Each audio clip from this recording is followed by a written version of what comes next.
I talked to dead people. They told me the truth about sleep paralysis. I've always heard the voices. Most of the time they're soft and gentle. I don't mind them being there. I admit I enjoy their company. At first it seemed like random echoes and cries, but as I got older, I realized that they're not random in the slightest. I'm talking to dead humans. They talk about everything, but it seems as though there are things they can't talk about.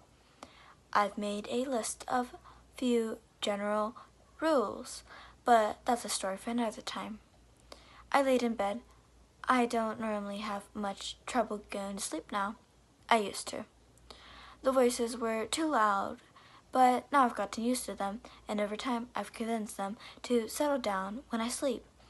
I can still hear them when I'm asleep, but not as distractively. Tonight was different. When I did finally get to sleep, the voices weren't jumbled and random. I heard every word with great detail. They spoke of the sea.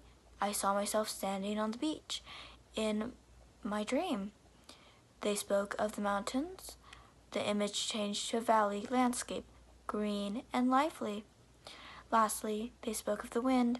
I was above, high in the sky, with the night clouds, feeling fresh, wet wind on my face. Then they spoke of nothing. They were silent. The wind had stopped, and the image faded to darkness.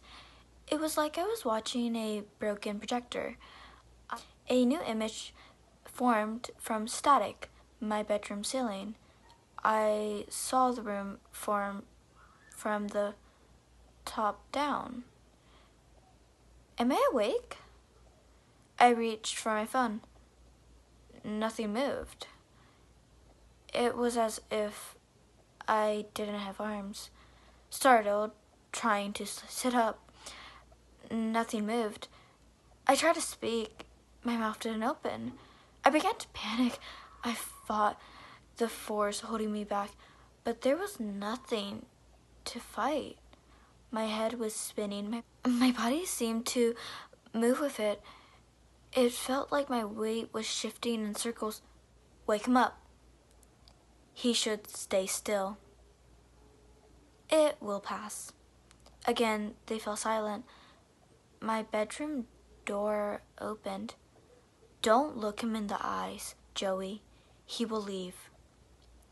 They never said my name before. Hearing it for the first time made me realize that into the room came a giant being. As he progressed through the room, he unfolded. His upper body covered most of the ceiling. His arms were bent backward at the elbows and dragged on the floor behind him.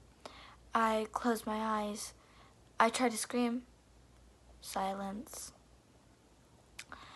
The voices were still quiet. As crazy as it sounds, I believe they were hiding from it. I heard a loud animal noise, like an elk, but it wasn't in my ears. It was in my head. Keep it out. Don't let it in. They were panicking too. It had found them. It had yet to approach me. I opened my eyes. It was observing me as if it looked straight into my soul. I believe it did. In my head, I heard banging, like a door being forced closed while something tried to open it. It was breaking into my head, and the people were keeping it out. It let out another cry, this one much louder. It was wounded. I opened my eyes again.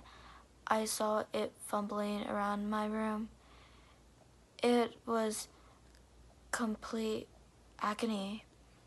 It made its way out of my room. It was free of my head. I snapped back into reality. I reached for my phone again, this time successful. I used its light to look around the room.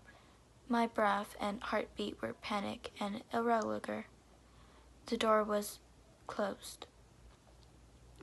Everything was normal. I asked them in my mind about what had happened. They spoke among themselves audibly. Finally, the voice of a man spoke out. Your mind is powerful. That's why we're here. They want to infect it. We must protect it, or we have failed our job here. Ask no more. I've said too much. I asked no more.